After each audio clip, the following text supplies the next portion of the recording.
gravesite locations of interest, any memorials, any memorial trees here at Arlington National Cemetery. And right here to your left-hand side, you can find a gravesite here of George C. Marshall. He was credited for the Marshall Plan, a redevelopment in Europe after the Second War. Now right around the corner here on the other side of the amphitheater, in section 7A to the left, you will find a gravesite there of former heavyweight champion boxer Joe Lewis, the Brown Bomber. And right next to him, you'll find Lee Marvin, former Marine, played in 100 films and movies for Hollywood, right here in section 7A. Right in front of us here, this is a crosswalk. If you left from the Arlington House, come down through the valley, it comes over here to the East Plaza, where the changing the guard take place. That is the Tomb of Unknowns right there. Inside of the amphitheater on Memorial Day, the president stopped by and laid a wreath at the tomb, and also gave a speech inside the amphitheater where over 3,000 people attended. It was open to the general public that day.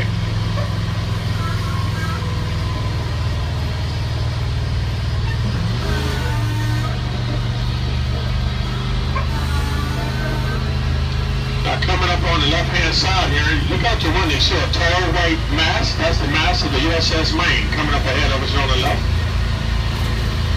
Now the sinking of that ship in Havana Harbor, Cuba, led us into the Spanish-American War. That memorial is over 100 years old this year. Well, with 200 of those men is laid to rest right here in section 24. Now coming up next is the Confederate Memorial on our right-hand side.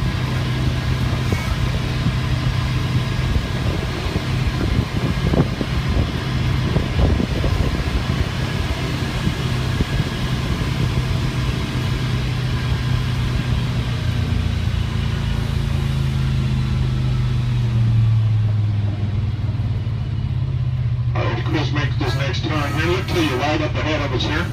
Inside the circle, the statue facing the south. The Roman arm is out to the left there. This is the Confederate Memorial. Inside the circle there are 482 Confederate dead and their families. This will be called Jackson Circle.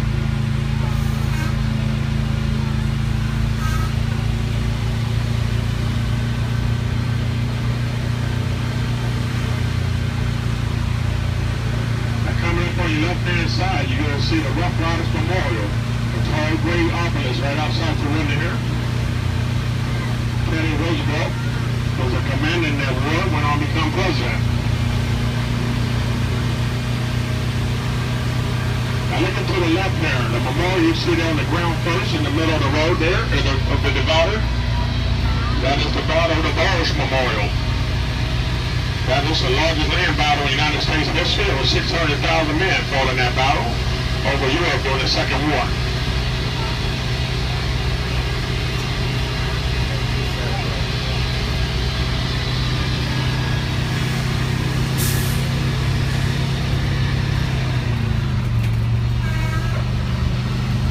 Coming up on the right-hand side, you can see the Argonne Cross.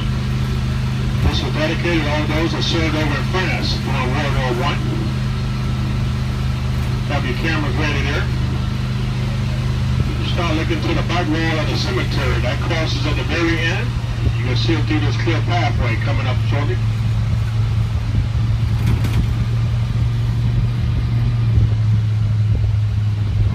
Okay, in front of these trees, go down the clear path. Back there, that is the Argonne Cross.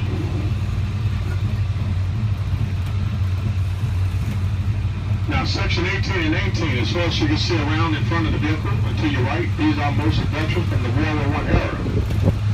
This is the largest section of the cemetery that's dedicated to those that served in the First War.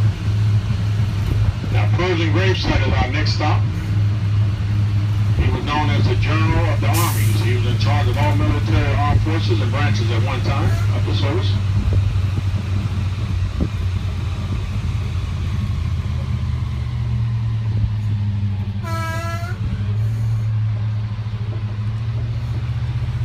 Now if you look to your left-hand side, not outside the window but the next section over, I want to point out that one particular tree there in the middle of those evergreen trees. It's right in the middle there with the shade on it right now. That is the blue spruce tree. That is the World War I memorial tree. Now this is the Persian gravesite stop. Everyone head towards the tomb there, Chris. You notice that at that blue spruce tree, there's only two markers there in that clearing. One of General Pershing, the other one of his two grandsons. And they share the same marker. They served in the Vietnam War. Also in this section you find Frank Buckles. Now he was the oldest living World War I veteran. He lived to be 110. He passed a few years ago, back in 2011.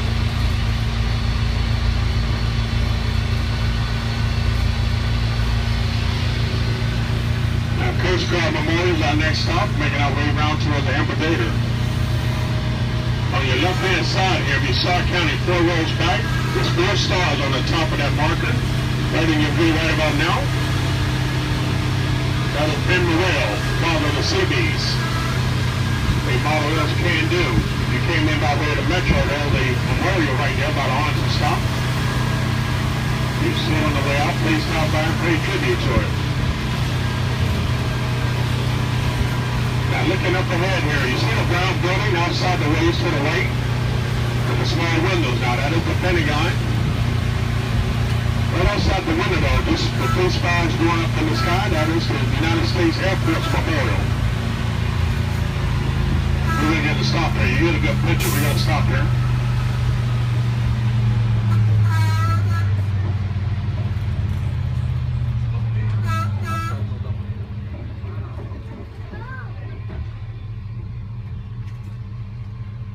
Hold on 1 second, Chris. Let me get your photo in. Now, right outside the window there, the round globe is a gravesite and monument of Robert Peary.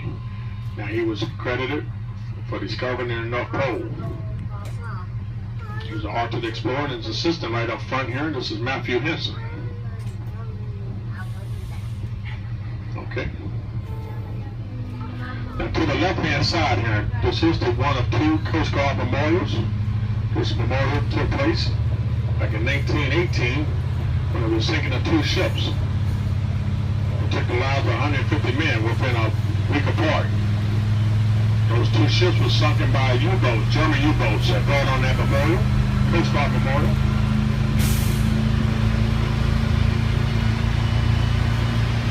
Now if you notice the building here on the right, that was the Pentagon.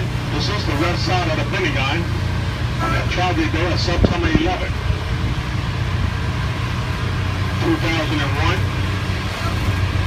when the planes that flew from Dulles Airport flew over the cemetery to the west side of the Pentagon, taking the lives of 184 victims, great from us and their families, those that served in the Pentagon, and also on American Flight 77. And look out through the vista there, you see the Washington Monument in the far distance.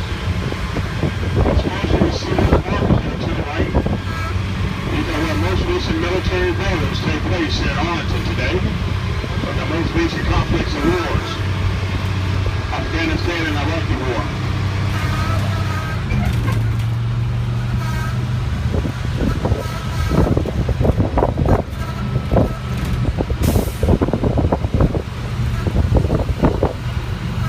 Now coming up on your left-hand side here is a great obelisk coming up on the corner. This is the second of the 2 Coast Guard memorials. This is the largest single disaster in Coast Guard history. Took place on the USS Service Memorial.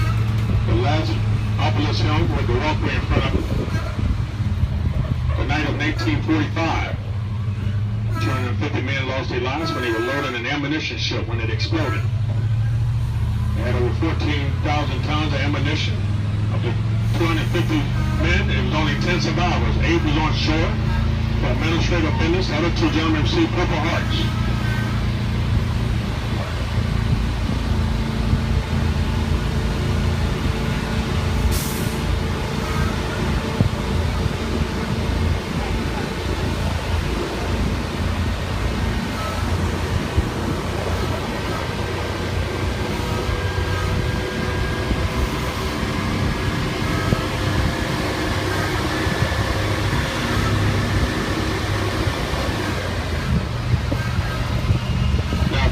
See the training to go. It's a good time to silence your cell phones out of respect. You're all allowed to take pictures there on the steps of the tomb of the unknown, but please silence your phones and keep your conversation to a minimum.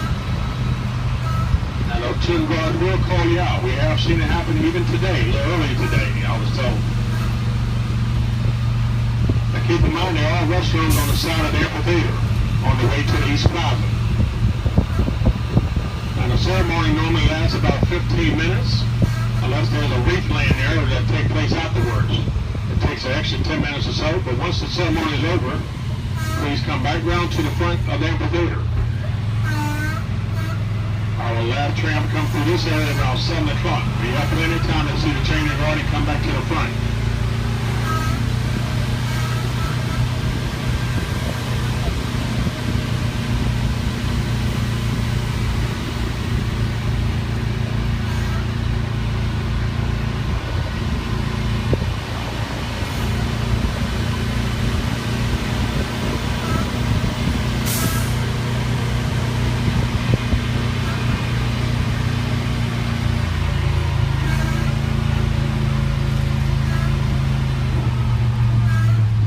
Listen up, guys. When you guys ready to leave, just stop here. Go to that side of the staircase of the amphitheater on the other side. You get picked up over on this side.